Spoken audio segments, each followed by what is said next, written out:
তো হ্যালো বন্ধুরা, good morning, সুপ্রভাত। তোমরা সবাই কেমন আছো? তো আশা করি ভীষণ ভালো আছো।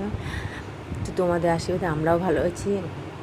তো সকাল সকাল আজকে চা দিয়ে ভিডিওটা শুরু করলাম। সমস্ত বাসি কাজ করেছে, মামি করেছে, মেজো যা করেছে, আমি ঘুম থেকে উঠে চাটা করলাম। এদিকে সবাই চা মুড়ি খাবো।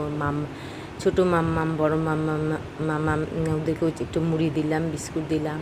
আর যে আমরা মামি, শাশুড়ি, মেজো যা, আমি মিলে সবাই চা খাচ্ছি, অনেক কিছু গল্প করছি। ভীষণ ভালো লাগলো। এই কটা দিন আরও 2-3 দিন থাকবে। যাই হোক, মজা করে দিনগুলো কাটাবো। এদিকে দেখো তিনজনে মিলে সবজি কাটছে, মিজু জায়ের পছন্দ মতো আর দেওরের পছন্দ মতো। আমি যে কয়েকদিন পর পর যে মোচা খাই, তো এই দেখো বন্ধুরা, কাণ্ড দেখো। চা খাওয়া দাওয়া হয়ে গেল, সবজি কাটাকাটি হয়ে গেল। দেখো কোথায় গেছে, শাক তুলতে গেছে। ও একদম ভয় পায় না, আমার নিজের বাড়ির মতো নিজের মনে করে চুরি বসাই দিচ্ছি। এদিকে যে ভাত হয়ে গেছে, এদিকে যে মোচা ঘন্ট বানাবো, এখানে যে কোয়াশ আর আলু যে কাটছি, তাই ভাজ থেকে ফোন করলাম। কালকে তো ভাজ থেকে পয়সা দিয়েছি, ভাজ থেকে, তাই বলছে যে আজকে দেখো তো স্ট্রাইক বলে। এদিকে যে পেঁয়াজ রসুন আদা কাটা হয়ে গেছে এখানে।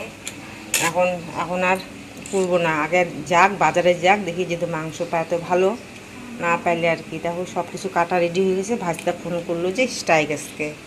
তো কী জ্বালা দেখো তো। কালকে তো ডিম দিয়ে খেলো, আজকে ভাবছি মাংস দিয়ে ভাত করবো। এই অবস্থা। যাই হোক, কিছু করার নাই, যেটা হওয়ার হবে। এদিকে যে মাম্মাম ভীষণ খুশি, ও দিদি ভাই এসছে, ওর আন্টি, ও বুনু আসছে, আন্টি এসছে, ঠাম্মা আসে, ভীষণ খুশি। তো মাম্মামের খিদা পেয়ে গেছে, বলছে যে মা আধা কাঁচা তরকারিটা দিয়ে আমাকে ভাত দাও। ও আধা কাঁচা সবজি খেতে ভীষণ ভালোবাসে। তো মাম্মামকে যে এরকম ধরনের আধা একটু ভাজা করছে, এটা দিয়ে ভাত খাবে মাম্মাম। দিলাম একটু পুঁই শাকের চচ্চড়ি, আধা ভাজা। এখানে তো হচ্ছে একটু এটা মাখা করবো, মেয়ে এটা দিয়ে খাবে। তো মাম্মার ভাত। তো বন্ধুরা, সকালে খাওয়া হয়ে গেছে। এখন হচ্ছে ভাতটা নিয়ে আসছে, যে মাংস নিয়ে আসছে।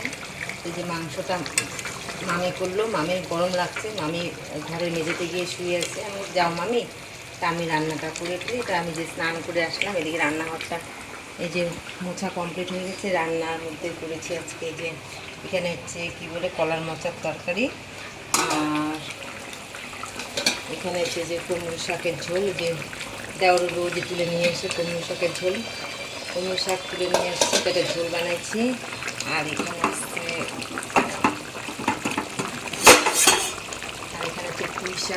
পুঁই শাকের তরকারি সকালে খেয়ে নিচ্ছে। পুঁই শাকের তো অল্প একটু বেঁচে রয়েছে। আর এখানে হচ্ছে ভাত, এটাই। তো মামি বলছে যে রাত্রেবেলা রুটি খাবে বলে, তো চাল ঢেলে রাখলাম, একটু এসে রান্না করি, এখন আর খাবে না। যাই রাত্রেবেলা একটু রুটি করবো, একটু ভাত করবো। এদিকে মাংসটা হয়ে যাচ্ছে, মাংসটা হচ্ছে একটু শুকনো হবে, গরম মশলা দিয়ে নামাই ফেলবো। ভীষণ গরম পড়ছে, দেখো কী রোদ্রে কী তাপ দিচ্ছে, প্রচুর রোদ্র। স্নান করলাম, অলরেডি আমার 2বার স্নান করা হয়ে গেল। তো দুপুরবেলা খাওয়া দাওয়া করে সবাই ঘুমিয়ে পড়েছে যেখানে। আর এদিকে সন্ধ্যাবেলা ফিরে আসলাম, একবারে সন্ধ্যাবেলা বলছে মাংস দিয়ে রুটি। তো সকালে তো খাওয়া হয় না, দুপুরেও কেউ খায় নাই, তো মাংস আর রুটি আর ভাত হবে। তো মামি শাশুড়ি আটাটা ঠাসলো, এবার বেলছে, মেজো যা বানাবে, রুটি বানাবে। সেই 28টা রুটি। দেখো পূর্ণিমা, মানে এই 2-1-এ পূর্ণিমা আসবে। দেখো চারটা কি সুন্দর লাগছে দেখতে, জানলা খুলে এই চারটা দেখতে কি না ভালো লাগে। তাই সবাই আছে, তার জানলাটা খুলে দিয়েছে। আর দেখো রাত্রি করে নিয়ে আসবে না, রসুন পেঁয়াজ ছুটতে সময় লাগে না। বৌদি আমি মাংস ওগুলো হলুদ, পেঁয়াজ লঙ্কাগুলো দিয়ে দিই। তো বন্ধুরা, এই যে আমার মামি, তোমরা তো আমার মামিকে দেখেছো। এই যে আমার যা, আমরা যে রুটি বানাচ্ছি, মাংস দিয়ে খাবো রুটি। মামি রান্না করছে কষা চিকেন রান্না করছে। তো রাত্রেবেলা রুটি খাবে, কাক বলবে দেওয়ার পর রাত্রেবেলা খাবো রুটি আর মাংস।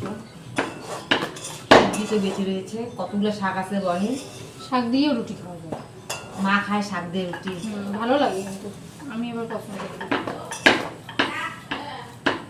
এই যে একটা তাওয়ার মধ্যে বসা দিচ্ছি, একটা কড়াইয়ের মধ্যে বসা দিচ্ছি, গরমের মধ্যে তাড়াতাড়ি রান্না করতেছি। বোনে এটার মধ্যে ধরো একটু গরম হোক তাকাইছে। আমি এবার রুটি কেমন ওই দেখো কি সুন্দর, দেখো তুমি এই তাওয়াটার মধ্যে করবা, ভালো হবে না, কাজে আমি কড়াইটার মধ্যেই করি, তার জন্য আমার কড়াইটা এই অবস্থা। তুমি করো, ট্রাই করো। লোহার কড়াই না, কি বলি আমি। এই দেখো কি সুন্দর। এইভাবে রুটি খাওয়া যায় না বনে, কেন গো, কি এই প্রবলেম? গ্যাসের মধ্যে এইভাবে যে রুটি যে মানুষ ফুলায় খায়। তাহলে বনি, রুটিটা যখন তাওয়াতে ফুলা, ওইখানে কি গ্যাসের হিট লাগে না? বনি বনি বনি বনি রুটি ফুলু, আমি নিচে দশ দুর্গা দেবী দুই হাতে করতেছি নাকি দিদি ভাই? তো বন্ধুরা, দেওরকে খেতে দিলাম, রুটি ভাজা কমপ্লিট হয়েছে, সবাইকে একটু করে রুটি আর হচ্ছে একটু করে ভাত খাবে। তো মাংস দিয়ে রুটি ভালোই লাগবে, আর দুপুরে একটু সবজি বেঁচে রয়েছে, মানে শাক আর হচ্ছে একটু হচ্ছে পুঁই শাকের তরকারি। পুঁই শাক তরকারি তো আমি খাবো, মেয়ে খাবে, ওরা তো খাবে না, ওদের বাড়ির পুঁই শাক ওদের আর ভালো লাগবে না, আমরা পাই না, তাই আমাদেরকে ভীষণ ভালো লাগে, তাই তো, তাই না? কার কার রুটি আর মাংস খেতে ভালো লাগে কমেন্টে জানিয়ে দিও। দেওর তো ভীষণ লজ্জা পাচ্ছে, মানে ভিডিওর সামনে আসতে। বাকি ভাদরি নিমন্ত্রণ দিল না, বাকির বাড়িতে যাবো না, এর বাকির বাড়ি যেমন উগড়ে ঘর ঢুকবেন, না না, ফোনে কথা বললাম আমি, যেমন কারো ঘর ঢুকবে বসলাম।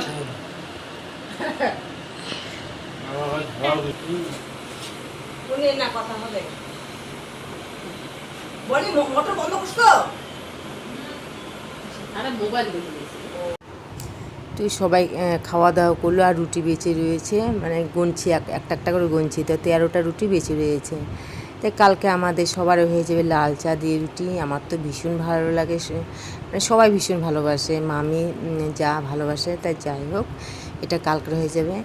তো যে আমার দেওরের খাওয়া দাওয়া কমপ্লিট হয়ে গেছে, তো এইদিকে মেজু যাকে খেতে দিয়েছি, তো এইদিকে আমরাও ওইদিকে খেয়ে নেব, জায়গাটা ছোটো না, তো এক এক করে খাচ্ছি। তো আজকের মতো ভিডিওটা এখানে শেষ করলাম, টাটা বাই বাই, শুভরাত্রি, কালকে আবার